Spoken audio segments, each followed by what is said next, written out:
आगे चलते हैं। तो कल आपको दिया था एक काम, मैंने कहा था कि ये मेरा एक्स वाई जी है ना, ये मेरा एक्स एक्सिस है, ये मेरा वाई एक्सिस है, ये मेरा जी एक्सिस है। मैंने आपको कहा था कि यहाँ पे एक क्यूब है इस तरीके का,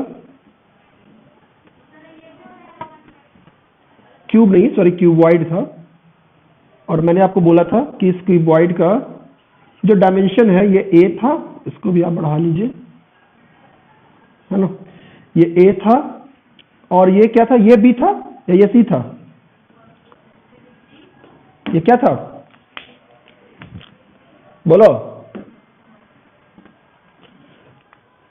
ये ए था, क्या ये ए था ना, साइड का लेंथ, साइड के लेंथ की बात कर रहा हूं। अच्छा ओके, और इसका ये बी, ओके, और ये थोड़ा सा ठीक है, मतलब उतना अच्छा नहीं बना है। बोलो क्या क्या था, इसका लेंथ कितना था, बोलो दिव्यांश, कितना कितना था, हाँ बोलो बेटा, बताओगे क्वेश्चन बताओगे, क्योंकि उसके अकॉर्डिंग फिर आंसर दे दूंगा ना मैं।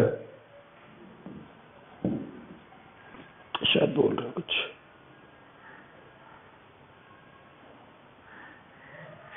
हाँ बोलो।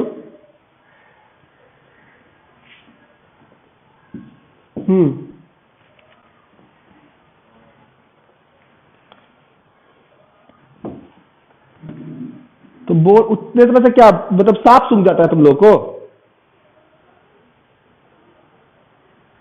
हाँ होश नहीं रहते हो।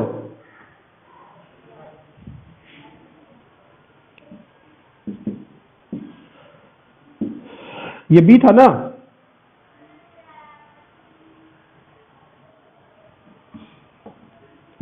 और ये क्या था, देखो इसी का पोजीशन वेक्टर लिखने के लिए कल दिया था मैंने आपको, इसका पोजीशन वेक्टर हम लोगों ने कल लिखना था। अब देखो ये वाला पॉइंट जो है, ये वाला पॉइंट तो इजीली आप लिख सकते हो, इसका क्या हो जाएगा, इसका पोजीशन वेक्टर a, 0, 0, मतलब पोजीशन वेक्टर नहीं, पोजीशन कोऑर्डिनेट्स लिख रहे हैं। और ये देखो ये z में चले, तो z में जब चले तो x और y 0 हो जाएगा, 0 0, और z में कितना चले हैं, b आगे चले इस पॉइंट पे पहुंचने के लिए। फिर ये वाला पॉइंट देखो, इस वाले पॉइंट के कोऑर्डिनेट्स कितने हो जाएंगे, देखो किस डायरेक्शन में चले हैं, y में, तो z और x तो 0 है, तो 0, c, 0। बोलो क्लियर है यहां तक। अब देखो यहां के बाद से चलो इस वाले पॉइंट को डिफाइन करते हैं, इस वाले पॉइंट को, तो ये यहां से ऐसे आए, z में b, और फिर यहां से x में a चले, तो x में a चले, यहां पहुंचने के लिए y में कुछ भी नहीं चले हैं, तो y में 0 चले, और z में यहां से यहां तक हम b आए। ऐसे भी देखो ये पॉइंट जो है वो xy प्लेन में है, तो x में a और z में b और y में 0 होगा, ठीक है। इस वाले पॉइंट के कोऑर्डिनेट्स की अगर बात करोगे तो ये कितना होगा, देखो बेटा, z में आप आ गए b और y में आप आ गए c, तो 0, c, b, है ना। ऐसे भी देखो ये वाला जो प्लेन है, ये वाला प्लेन कौन सा प्लेन है, yz प्लेन, तो x वाला 0 होना था, और हम y में हम c आए हैं और z में हम b आए हैं, ठीक है। ये वाले पोजीशन का कोऑर्डिनेट्स भी देखो लिख सकते हो। बोलो क्या होगा, सब कोई बोलो, बोलो क्या होगा, बोलो क्या होगा इस वाले का, बोलो।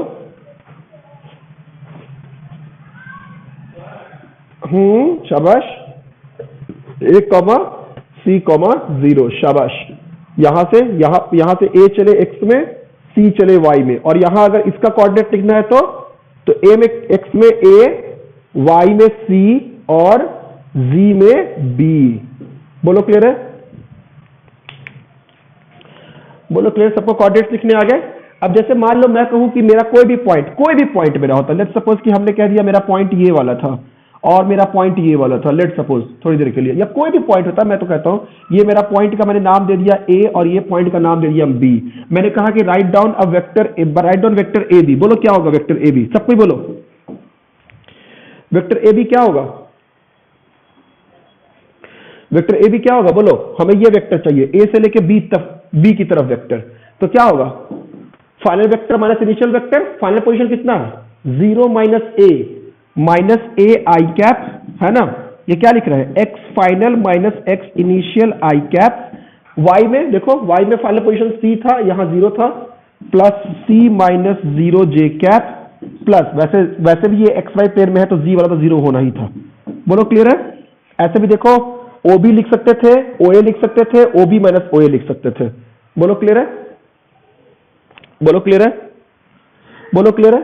सो this is how we write the position vector of any point in given in that cubes and anything like that. बोलो क्लियर हो गया, समझ में आ गई बात। कितने लोगों का सही था पूरा, कितने लोगों ने सारा सही लिखा था कोऑर्डिनेट, कितने लोगों ने सारे सही लिखे थे कोऑर्डिनेट्स। दिव्यांश, हाँ नहीं, कोऑर्डिनेट्स मैंने लिख दिए थे, सारे पॉइंट से कोऑर्डिनेट्स नहीं लिखवाए थे मैंने कल, मुझे जहां तक याद है। लिखवाए थे क्या सारे पॉइंट से कोऑर्डिनेट्स,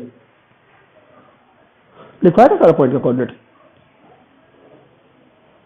ओके ठीक है, चलो रिवीजन हो गया एक बार। ऑलराइट चलो, और देखो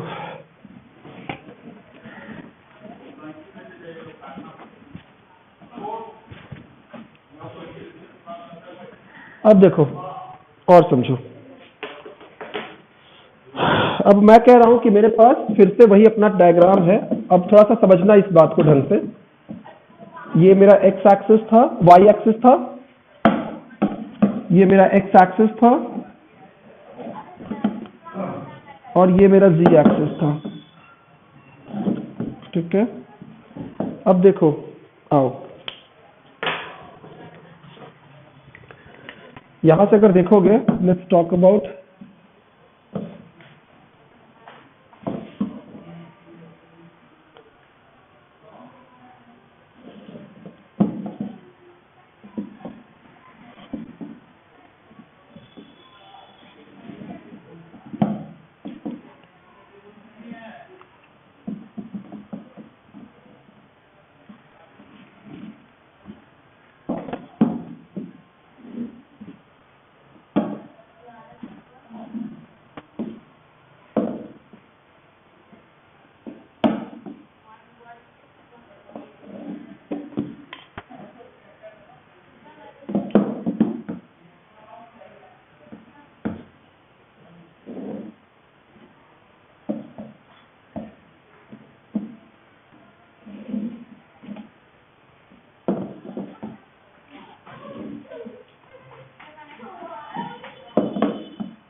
ये मेरा है कॉर्ड, ठीक है। अब समझ गया थोड़ा, ठीक है, थोड़ा सा डिस्टॉर्टेड हो सकता है, बट बात को समझाने के लिए मैं बोल रहा हूं। जैसे मान लो कि मेरे पास अगर कोई तो एक, अब समझना बात को ढंग से समझना। मैंने कहा कि मेरे पास ये वाला पॉइंट मेरा O है और ये वाला पॉइंट मेरा A है। लेट सपोज अभी थोड़ी देर के लिए बेटा कि ये मेरा सब एक एक यूनिट का था, है ना, 1 यूनिट का वेक्टर था, है ना, सारा क्यूब है ये, है ना। थोड़ी देर के लिए इसको क्यूब मान लेते हैं, 1 यूनिट का, ठीक है। अब समझे बात को, अगर मैंने कहा आपसे कि मुझे ये वाला वेक्टर बताओ O से लेके A के बीच में, तो ये वेक्टर आप आराम से लिख सकते थे। बोले ये वेक्टर का नाम क्या लिखोगे, O से लेके A तक का बीच का वेक्टर, आई कैप प्लस जे कैप, शाबाश, है ना, आई कैप प्लस जे कैप। सबको समझ में आ रहा है, ओ ए वेक्टर का नाम। अब देखो इस प्लेन में कोई और भी वेक्टर हो सकता था, कुछ भी वेक्टर ऐसे हो सकता था। क्या इन सब वेक्टर्स को डिफाइन करने के लिए हमें सिर्फ एक्स और वाई कोऑर्डिनेट की जरूरत थी, यस और no? Okay, but let's talk about a vector going from point O to C। देखो O से C की तरफ जाता हुआ वेक्टर अगर हमें चाहिए, हमें एक वेक्टर चाहिए जो कि O से C की तरफ जा रहा था, O से C की तरफ जाता हुआ वेक्टर। पहली बात, ये वेक्टर समझ में आया कौन सा है, समझ आ रही बात? ये अगर एक क्यूब है तो बिल्कुल बाहर निकलता हुआ वेक्टर है। अगर आप अपने रूम के एक कोने को ओरिजिन मान दें तो वो दूसरे कोने तक जाता हुआ वेक्टर है। ये बात समझ आ रही है? ये बात, एक अगर रूम के एक कोने को आप अगर ओरिजिन मानो तो दूसरे कोना, वो बहुत बड़ा वेक्टर है, ऐसा नहीं, that even in fact that is the longest vector. नहीं समझ आई बात? डायगोनल है वो, ठीक है, that is the body diagonal. बाद में आप पढ़ोगे केमिस्ट्री में, बहुत पढ़ाया जाएगा आपको बॉडी डायगोनल्स वगैरह के बारे में। But let me ask few questions to all of you. पहली बात, इसके बारे में तो बाद में बात करेंगे, मुझे अच्छा ठीक है, पहले सोचो कि इस वाले का लेंथ कितना होगा, इस वाले वेक्टर का लेंथ क्या होगा? √3। सबको समझ में आ रहा है? ये सबको समझ में आ रहा है? नहीं, पक्का? कैसे, कोई प्रूफ कर सकता है? कौन, क्या बोल रहे हो? वो तो फॉर्मूला हो गया ना बेटा, 1² + 1² + 1²। बट उसकी बेसिक फील क्या है? लेट मी टेल यू, कैसे भी कर सकते थे, पता है आपको, मुझे पता है, बट फिर भी मैं बता रहा हूं। जैसे मान लो कि मैं कहता हूं इस वेक्टर का लेंथ निकाल लो, इस वाले वेक्टर का। बोलो इस वेक्टर की लंबाई क्या है? इस वेक्टर की लंबाई क्या है?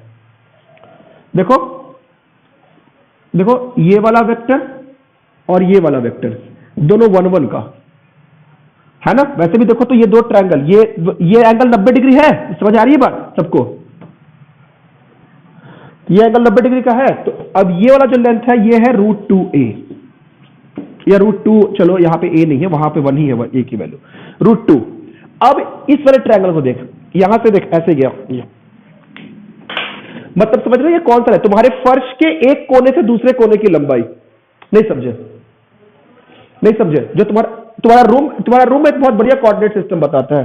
तो तुम्हारे रूम का एक मान लो कि एक तुम्हारा XY प्लेन इधर की तरफ था और नीचे फर्श है तुम्हारा, जो कि तुम्हारा YZ प्लेन है, सॉरी XZ प्लेन है, इसके अकॉर्डिंग देखा जाए तो रूम के एक कोने से दूसरे कोने की तरफ जाता हुआ। नहीं समझे बात को?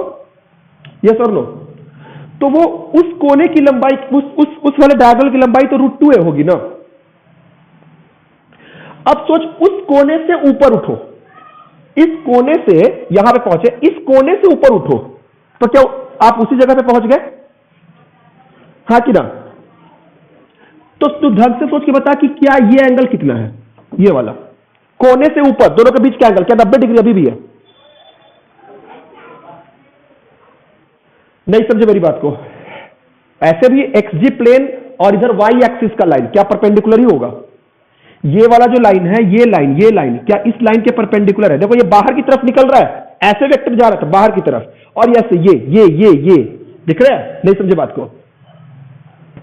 नहीं समझे बात को? फील करो, थोड़ा सा इमेजिन करो ढंग से, अपने रूम पे देखो, कोने, अपने कोने से देखे वो वाला लाइन जो होता है, वो दोनों लाइन के बीच का एंगल जो होता है वो 90 डिग्री होता है। बोलो क्लियर है? तो इसका मतलब ये एंगल 90 डिग्री, ये इस वाले का लेंथ जो था वो √2 था और इसका लेंथ है 1, तो क्या ये हाइपोटेनियस होगा? अब वो जो बॉडी डायगोनल बन के आएगा, नीचे ऊपर से लेकर नीचे तक, उस ट्रायंगल को ऑब्जर्व करो। तो ये है √2, ये है 1, ये है तुम्हारा 1² + 1², a² + b², जो भी होता, प्लस c²। मान लो कि ये a होता, ये b होता, तो ये वाली लेंथ कितनी होती है? √a² + b²। अब ये वाला लेंथ, ये मेरा दिखने में छोटा लग रहा है, ये मेरा है बॉडी डायगोनल, बट और ये हाइपोटेनियस है ना। So this is nothing but कितना? Hypotenuse square is equal to √a² + b² का होल स्क्वायर प्लस ये वाला मान लो कि c था, तो क्या ये √a² + b² + c² आ गया? नहीं समझे बात को? यही आप लोग बोल रहे थे। बोलो क्लियर है? बोलो क्लियर है? मतलब कि अगर कोई वेक्टर ai + bj + ck भी अगर है, तो क्या उसकी लंबाई √a² + b² + c² होगा? मान लो अगर इस वेक्टर का अगर कोऑर्डिनेट पूछा जाता तो यही लिखते ना, ai + bj + ck। ये अगर 1 यूनिट था तो i + j + k। बट क्या उसका लेंथ जो होगा वो √1² + 2² + 3² √1/√3 होगा? सॉरी, √√3 होगा, सॉरी √3, सॉरी, क्या √3 होगा? बोलो क्लियर है? थोड़ी फील आई क्या हुआ इसमें? पक्का से सोच लो, पक्का सोच लो। ये दिखने में लग रहा है कि ये 90 डिग्री है, ऐसा नहीं है, ये 90 डिग्री है। बात समझ आ रही है? ओके, उतारो। अभी इस वेक्टर के बारे में और बात करेंगे। तो अगर कोई भी वेक्टर लिख लेना कि if we have a vector, कोई भी वेक्टर अगर मान लेते हैं कि ai + bj + ck है, So this modulus of r is nothing but under root of a squared plus b squared plus c squared. अब सब जुड़ जाते हैं एक्चुअली, ये सब आपको पता है बट इस तरीके से सीखो, सब जुड़ जाएंगे. Done done okay. Should I move ahead further? Okay. अब देखो, अब इसी वेक्टर में, इसी में मानो, अब समझना बात को ढंग से. अब मान लेते हैं कि हमारे पास ये वेक्टर था. लेट्स सपोज कि हमारे पास एक तो ये वाला वेक्टर था जो ऊपर जा रहा था. तो ढंग से सोच बेटा, अगर मान लो कि ये थीटा एंगल बना रहा था एक्स एक्सिस के साथ, और ये वेक्टर अगर एक्स वाई प्लेन में है, तो क्या ये वाई के साथ 90 माइनस थीटा बनाएगा? हाँ ओके. तो अगर आप बहुत ढंग से देखोगे तो 90 माइनस थीटा इसके साथ बना रहा है, इसका थीटा बना रहा है. तो बहुत ढंग से समझना कि इस वेक्टर को क्या लिखा जाएगा. मान लो इसका जो भी लेंथ था तो वो लिखोगे. मान लो इस वेक्टर का लेंथ है, मान लो कि लेट्स सपोज c यूनिट्स, तो c cos theta i cap plus c cos 90 minus theta j cap. Yes और नो? c मत मानो, c और cos में फिर हो जाएगा. मान लो p, मान लो p लेंथ है, p cos 90 minus theta j cap. बात समझ आ रही है? ओके. अब सुनो, what is this theta? Angle made by x axis, हा कि ना? And what is 90 minus theta? क्या मैंने कुछ कवर किया? Positive x axis. Yes, angle made by वो, बट नेचुरल कुछ ना लिखे तो पॉजिटिव ही है. Angle made by plus y axis, ये है ना ये. अब अगर सोचो कि अगर कुछ ऐसा सिनेरियो बन रहा था, तो ये अगर कोई भी वेक्टर है, तो ये जो टोटल चीज जो है ये तो एक्स कंपोनेंट ही है ना, और ये टोटल चीज जो है ये वाई कंपोनेंट है. बात समझ आ रही है?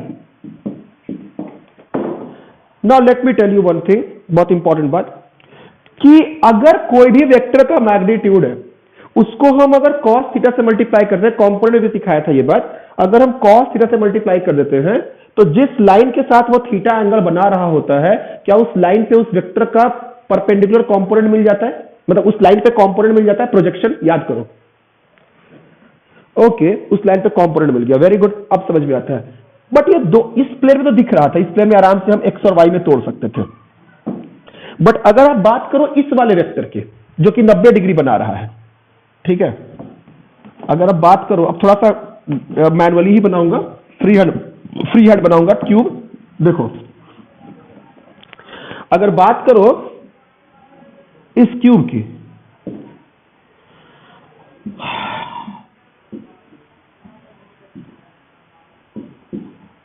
है ना, अब बात करो इस वाले वेक्टर की, सॉरी. तो बताओ ये वेक्टर एक्स वाई प्लेन में है, वाई जी में है कि एक्स जी में है? अगर जैसे मान लो कि ये वाला यहां, सुन लो मेरी बात, ये इस वेक्टर के बारे में तो हमने बोल दिया कि चलो ये वाला मेरा एक्स एक्सिस था, ये वाई था, ये मेरा जी एक्सिस था. तो कोई भी वेक्टर अगर इधर की तरफ गया, मान लो ये 10 किसी भी टी यूनिट का वेक्टर था, तो t cos theta i cap plus t sine theta j cap. अगर इस डायरेक्शन में होता तो क्या लिखते हम?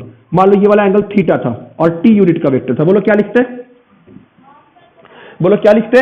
इस वेक्टर का नाम बता चुका हूं, t cos theta k cap plus t sine theta j cap. बोलो क्लियर है? उसी तरह से हम ऐसे भी लिख सकते थे. बट इन सब वेक्टर्स की एक खास बात थी कि ये जो हमारा जो कोऑर्डिनेट सिस्टम दिया गया है, उससे जो प्लेन्स बन के आ रहे थे, समवेयर ये वेक्टर्स उसी प्लेन में है ना. बट अगर मान लो कि हमें एक ऐसा वेक्टर चाहिए जो कि अगर मैं कहूं ओ से लेके ए की तरफ वेक्टर, तो बोलो ये कौन से प्लेन में है? एक्स वाई प्लेन में है, वाई जी प्लेन में है, एक्स जी प्लेन में है कि 3 डायमेंशनल स्पेस में है?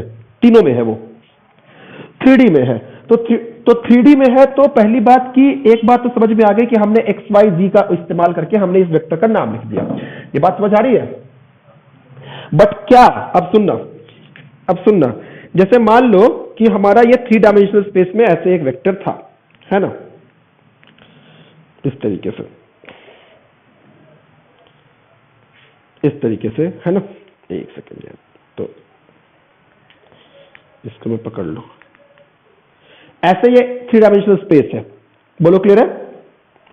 अब अगर तुम देखोगे तो मान लो कि ऐसे 3 वेक्टर, अब ये वेक्टर एक ऐसे चला गया इस तरीके से, जो कि मेरा इस ऐसे मान लो, जो कि मेरा ना तो x में था, ना तो y में था, ना तो मेरा z में था, और ना ही इन दोनों से मिलने वाले किसी भी एक प्लेन में था। तो इसका लेंथ तो निकालने का तरीका हम समझ गए, a स्क्वायर प्लस बी, जितना x में कोऑर्डिनेट था, y में कोऑर्डिनेट था, z में कोऑर्डिनेट था, वो तो हम सीख गए। बट क्या ये x y z के साथ अलग अलग एंगल्स भी बना रहा है, हाँ कि ना? देखो अगर मान लो कि ये ऐसे वेक्टर है,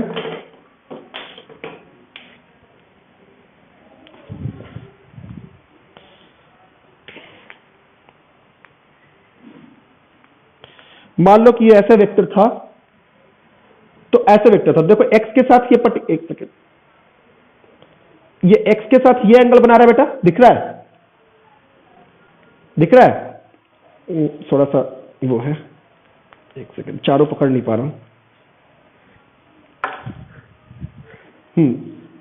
देखो ये x के साथ ये एंगल बना रहा है, दिख रहा है, y के साथ ये एंगल बना रहा है, और z के साथ ये एंगल बना रहा है।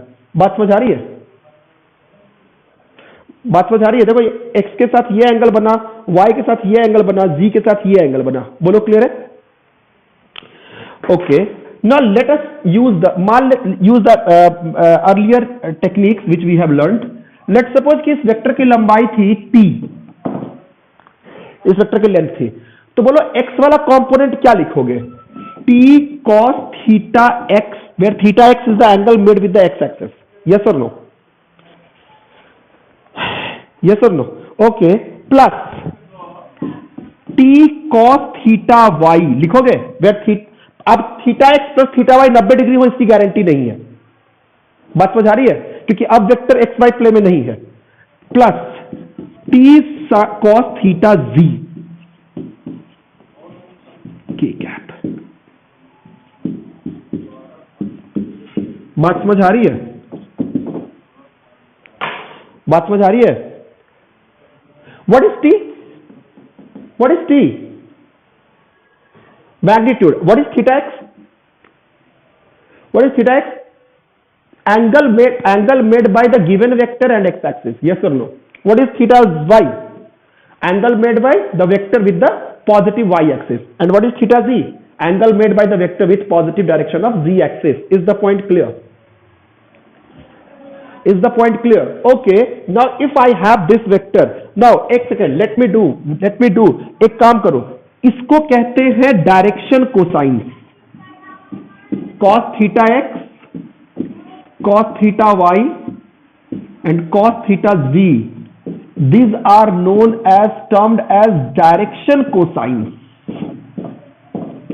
बहुत ज्यादा पढ़ाया जाएगा आपको मैथमेटिक्स में कक्षा 12वीं में, और बहुत ज्यादा इस्तेमाल नहीं आएगा वेक्टर में। कभी कभी 3 डायमेंशन में डायरेक्ट सवाल पूछे जाते हैं, समझा रहा हूं। बोलो क्लियर है? एकदम बोलो क्लियर है? Okay, now let me tell, एक मैं आपसे छोटा सा सवाल पूछता हूं। Let me ask you one easy question है, ये छोटा सा सवाल है। cos square theta x plus cos square theta y plus cos square theta z की वैल्यू क्या होगी? सोच के बोलना, सोच के बोलना, बताया उससे मत बोलना, ठीक है? याद करके नहीं, सोच के बोलो। cos square theta x plus cos square theta y plus cos square theta z की वैल्यू क्या होगी?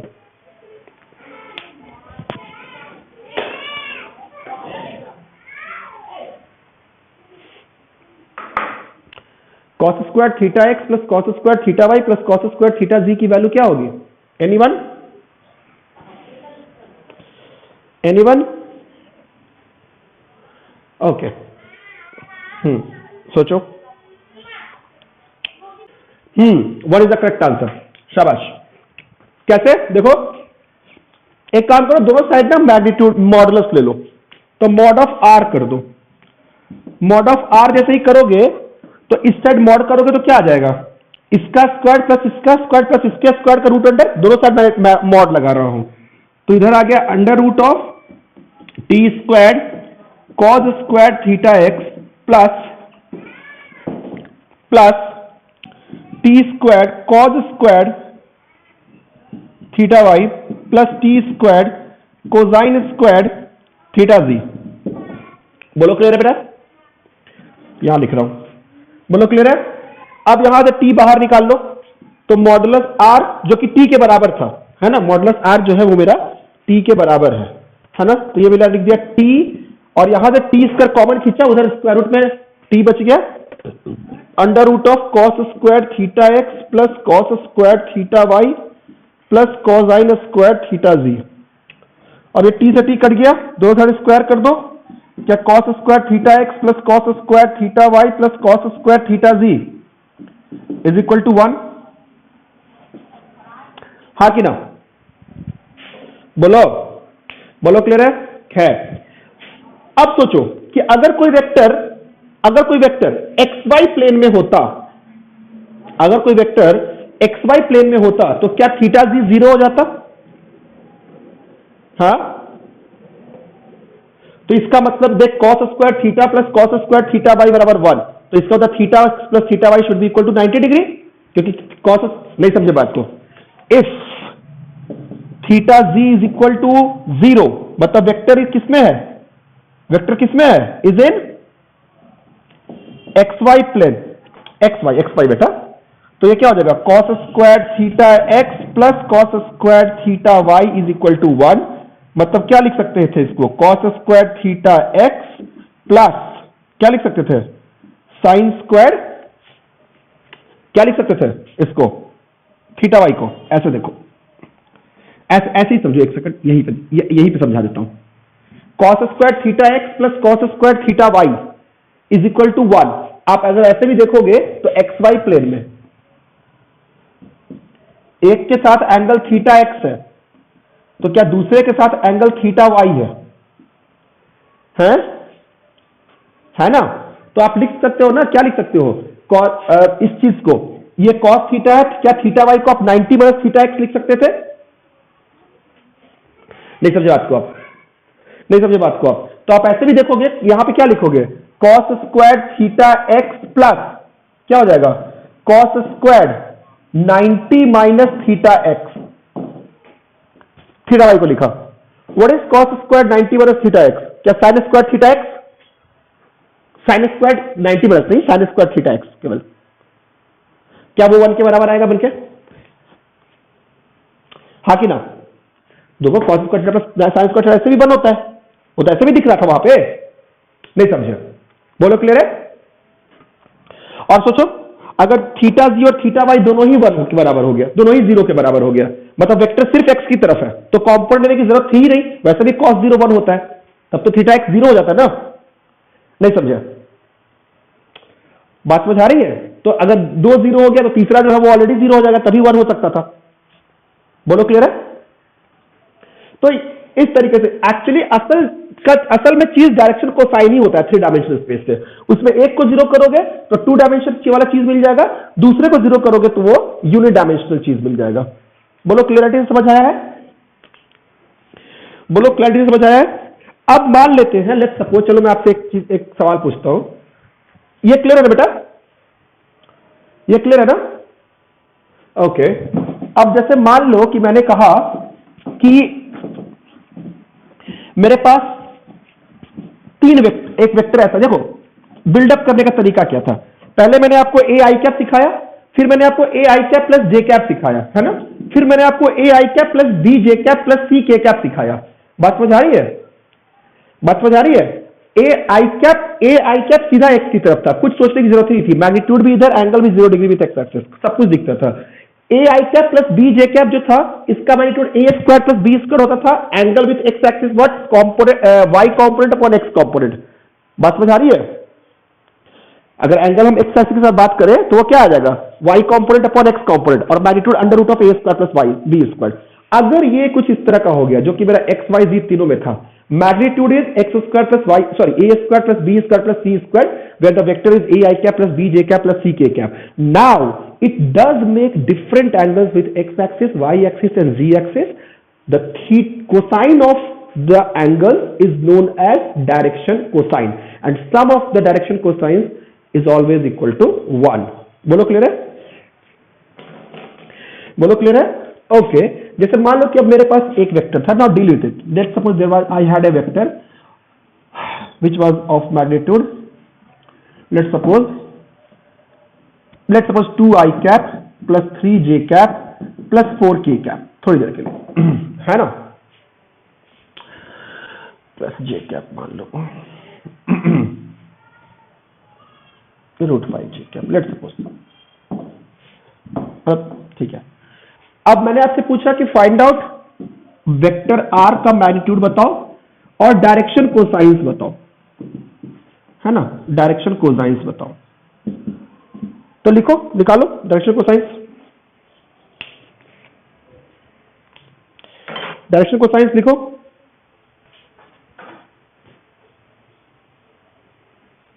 सब कुछ लिखो.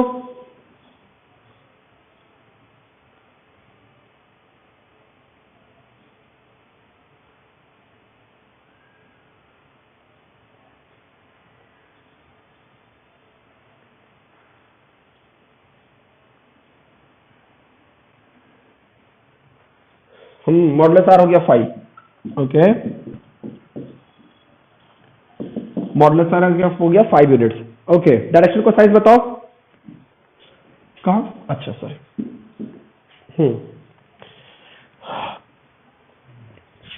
मॉडुलस आर हो गया 5. आगे बोलो डायरेक्शन को साइज. डायरेक्शन को साइज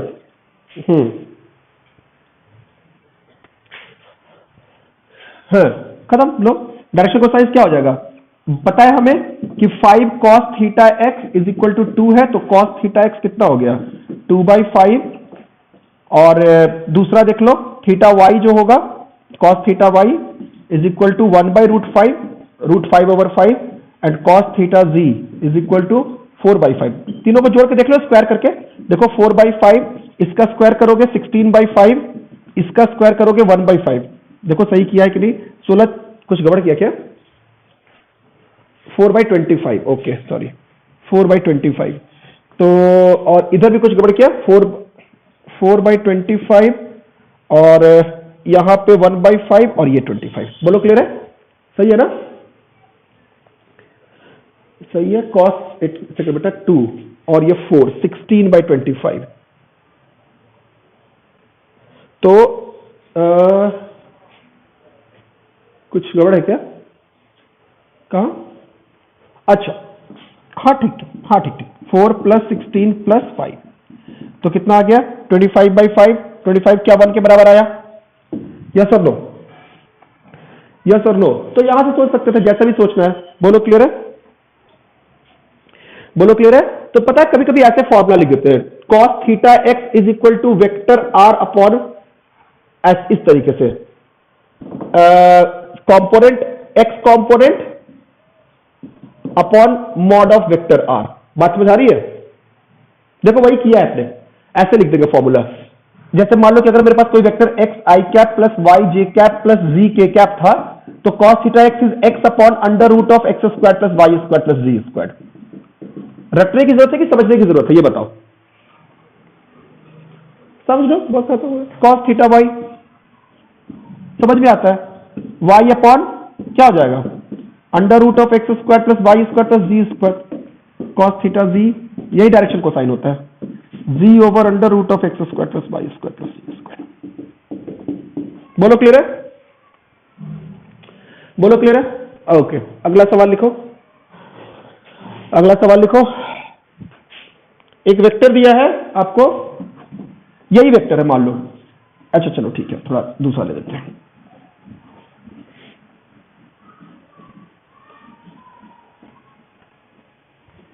वेक्टर है मेरा r vector is equal to 3i cap plus 4j cap plus 4k cap भी मान लो. मैंने आपसे पूछा कि राइट डाउन, लिखो write down a vector of magnitude, write down a vector of magnitude 24 units in the direction of r. Write down a vector of 24 units in the direction of r. करो. Write down a vector of 24 units in the direction of r.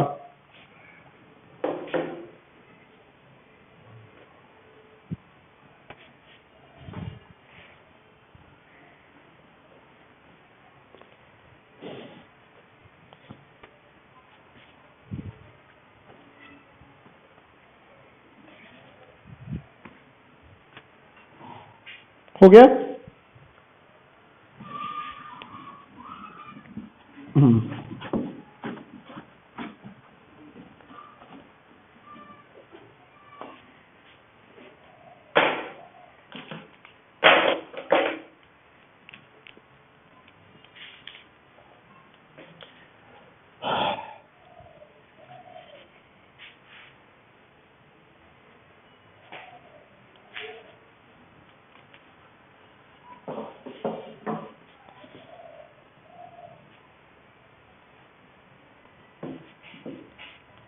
क्या करोगे? क्या करोगे बताओ? सबसे पहले क्या करेंगे? क्या एक यूनिट वेक्टर लिख देंगे इस डायरेक्शन में? क्या आ जाएगा? 3i cap plus 4j cap plus 4k cap upon under root of 3 square plus 4 square plus 4 square. शाबाश. और उसके बाद हमें क्या चाहिए? Required magnitude. ये एक मैग्नीट्यूड का वेक्टर हुआ है ना, तो दिस इज यूनिट वेक्टर. अब हमें कितने के मैग्नीट्यूड का वेक्टर चाहिए? रिक्वायर्ड वेक्टर 24 मैग्नीट्यूड का. तो क्या करूं? क्या इस यूनिट वेक्टर को 24 से मल्टीप्लाई कर दूं? 24 into 3i cap plus 4j cap plus 4k cap over under root of 41. कितने लोगों का सही था? कितने लोगों का सही था? कितने लोगों का सही था? शाबाश, गुड जॉब. चलो नेक्स्ट करते हैं. अब लिखो. अब ये एक्चुअली मेरा वेक्टर का समेशन, वेक्टर का सब्सट्रैक्शन, यूनिट वेक्टर कैसे वेक्टर्स के साथ डील करते हैं, डायरेक्शन कोसाइन, इन सब चीजों के बारे में, components of vectors, rectangular components of vectors, ये सारी चीजें मैंने आपको बताई. अब लिखो प्रोडक्ट ऑफ वेक्टर्स. लिखो प्रोडक्ट ऑफ वेक्टर्स. पहले हम वेक्टर मल्टीप्लिकेशन की तरफ हम लोग बढ़ने वाले हैं. लेट्स सपोज हमारे पास एक वेक्टर था. अभी तक में किसी को डाउट है पूछ लो. अब आओ, अब बात करते हैं प्रोडक्ट के. वेक्टर मल्टीप्लिकेशन शुरू कर रहा हूं. लास्ट सेक्शन होगा, इसके बाद फिर हम लोग इंटीग्रल्स और डिफरेंशियल्स की तरफ बढ़ेंगे. Vector multiplication. सबसे पहले मान लेते हैं कि अगर किसी वेक्टर को स्केलर से मल्टीप्लाई करो, स्केलर को अगर वेक्टर से मल्टीप्लाई करो, किसी स्केलर को, मान लो कि pure number, let's suppose I had a vector 2i cap plus 3j cap plus 4k cap. अब आपको समझ में आता होगा कि इसका मतलब क्या होता है, डायरेक्शन कोसाइंस क्या होते हैं, इसके हर डायरेक्शन में कंपोनेंट्स क्या हो रहा है, किस डायरेक्शन में वेक्टर है, आप सब कुछ बता सकते थे. ओके, नाउ इसको हमने कह दिया कि हमने इसको एक नंबर, लेट्स सपोज इसको 4 से मल्टीप्लाई कर दिया. तो what will be the effect of multiplying a vector with a scalar? क्या that vector will get multiplied by 4 means its magnitude will get multiplied 4 times? Yeah, it will be 4 times the given magnitude of the vector. Yes or no? Means कि अगर मान लेते हैं कि geometrically represent करना, let's suppose किसी vector multiplication को, अगर मेरा ये वेक्टर a है and if k is greater than 1, तो ka कैसे बनाओगे for k is greater than 1? सिर्फ सोच के बोलो क्या होना चाहिए.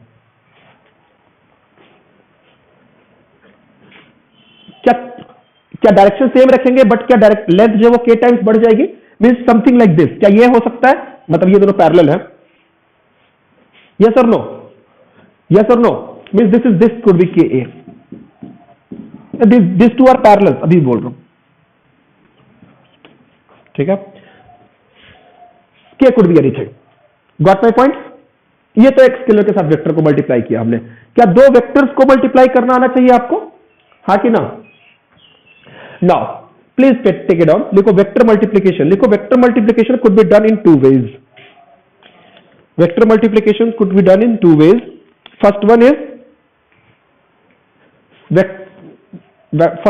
लिखो dot product और second one लिखो cross product. First one लिखो dot product और second one लिखो cross product. आओ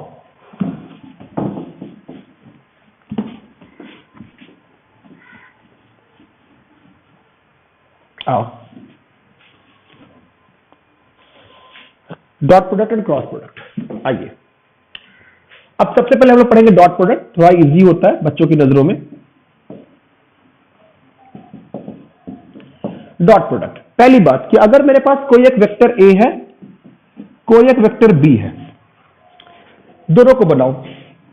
this is my vector a and this is my vector b, और इनके बीच का एंगल है theta.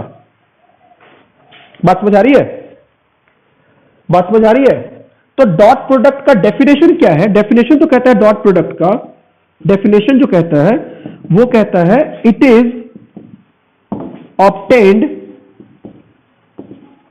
when a vector is multiplied by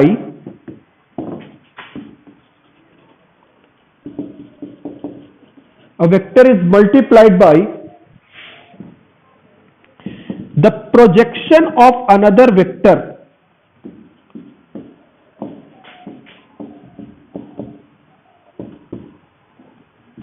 along the given vector। when a given vector is, ताकि given दोनों में। बात को समझो, पहले इसकी डेफिनेशन को लिखो फिर समझाता हूं आगे। पहले डेफिनेशन को लिखो फिर समझाता हूं आगे।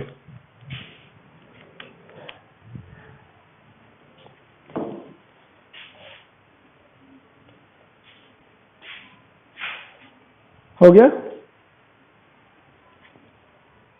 ओके अब समझो क्या लिखा मैंने। It is obtained when a given vector, मतलब मान लेते यहां पे वेक्टर ए था, गिवन वेक्टर, इसको किसके साथ मल्टीप्लाई करोगे? इसको किसके साथ मल्टीप्लाई करोगे? बी का ए के डायरेक्शन में प्रोजेक्शन से, वाइजा वर्सा भी हो सकता था। क्या लिखा? Is multiplied by projection of another vector along the given vector. क्या बी का प्रोजेक्शन ए के डायरेक्शन में, what is this value?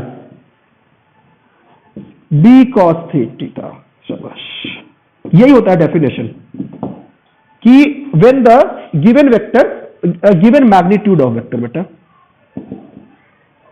Given magnitude of vector, तो किससे किससे मल्टीप्लाई किया? देखो अगर हमें ए डॉट बी चाहिए, ऐसे लिखते हैं, यहां डॉट बनाते हैं, तो क्या करना है? गिवन मैग्नीट्यूड ऑफ वेक्टर को वेक्टर बी का ए के डायरेक्शन में प्रोजेक्शन क्या है? Mod of b cos theta, projection. When the given magnitude of a vector is multiplied by the projection of another vector along the given vector, magnitude only, direction नहीं, है ना, into cos theta, ये definition होता है। बोलो clear है? बोलो clear है? डॉट प्रोडक्ट, इसको स्केलर प्रोडक्ट भी कहा जाता है। अब लिखो कि it is also called scalar product. Why scalar product? क्योंकि दो वेक्टर्स को मल्टीप्लाई करके आपको एक नंबर और दूसरे नंबर से मल्टीप्लाई कर रहे हो, तो क्या मिला आपको? नंबर ही मिला ना। तो two vector, the dot product is also termed as the scalar product because the product of two vectors when done in this manner gives you a magnitude. बोलो क्लियर है? लिख लो इस बात को।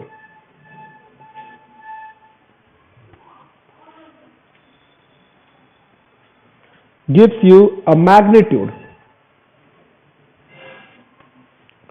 ऑलराइट, आगे चले। ओके अब देखो बेटा, अब मैं आपसे पूछता हूं, एक सवाल है।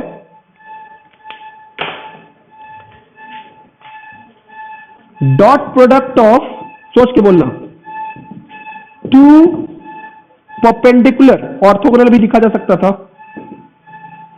वेक्टर्स, बोलो क्या होगा? क्या बात समझ आ रही है? जीरो। क्यों? क्या? क्योंकि एक वेक्टर का दूसरे डायरेक्शन में कोई कंपोनेंट परपेंडिकुलर अगर है तो नहीं आएगा। बोलो क्लियर है? यस एग्जैक्टली, शाबाश। ऐसे भी सोचो कि अगर वेक्टर ए है, वेक्टर बी है, तो वेक्टर बी का ए में कोई प्रोजेक्शन नहीं है और ए का बी में कोई प्रोजेक्शन नहीं है। ये तो कंपोनेंट में हम लोग पढ़े ही थे। And that was the reason why we used to perpendicular components, rectangular components use करने का तरीका कि दोनों इंडिपेंडेंट हो जाते थे। हाँ कि ना? तो ये हम हमेशा यूज करेंगे। पता है ये स्पॉन्ट, ऐसे मत याद रखा करो कि dot product of two vectors is 0, ऐसे मत रटा करो। रटो क्या मतलब, समझो क्या कि अगर दो वेक्टर्स परपेंडिकुलर दिए हुए हैं, कभी भी आपको है दिया हुआ कि अगर दो वेक्टर्स परपेंडिकुलर हैं तो क्या उन दोनों का डॉट प्रोडक्ट हम हमेशा 0 कर सकते हैं। यह बहुत इंपॉर्टेंट मैथमेटिकल टूल होगा फिजिक्स में भी और मैथ्स में भी। बोलो क्लियर है? बोलो क्लियर है? तो लिखो इसमें, लिखो वाइसा वर्सा कि if two vectors are perpendicular,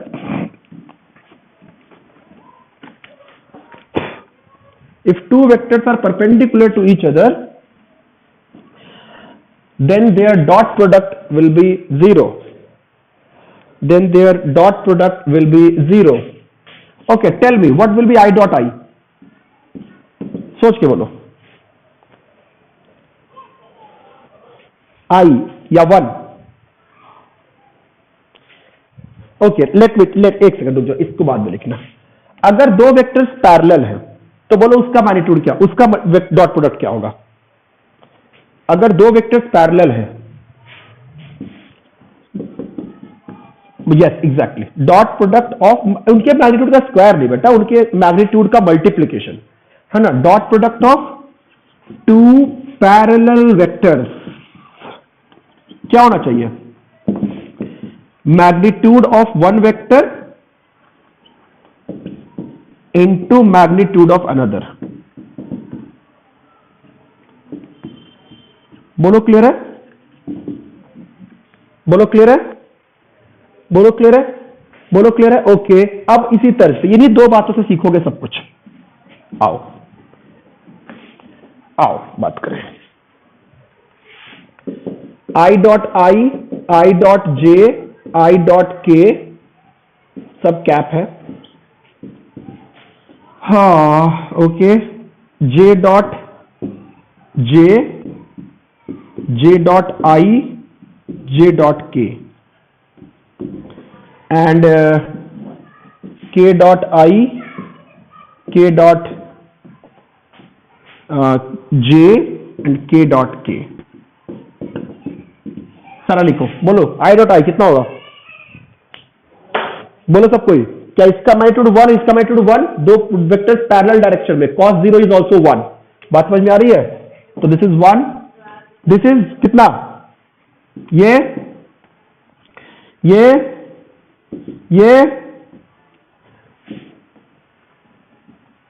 बोलो क्लियर है? बोलो क्लियर है? अब सुनो,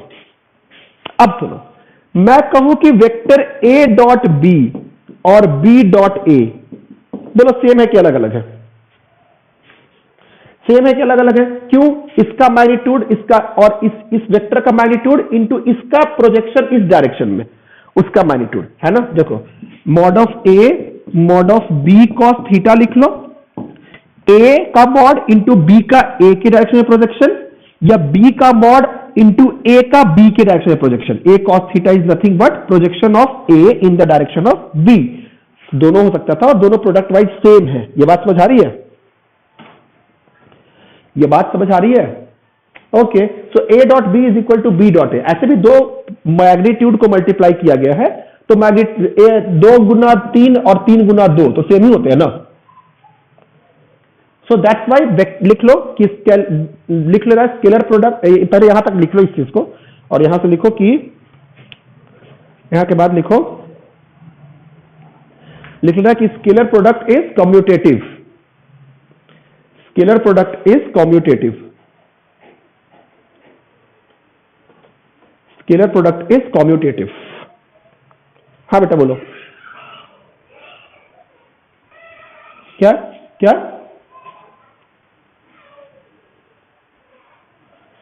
ये क्या बोल रहे हैं, रिकॉल कर रहे हैं मतलब? हाँ बोलो क्लियर है? हो गया? So scalar product is commutative in nature. बोलो क्लियर है? Scalar product is commutative in nature. I dot I 1, ये इसको उतार लो। अब देखो, आओ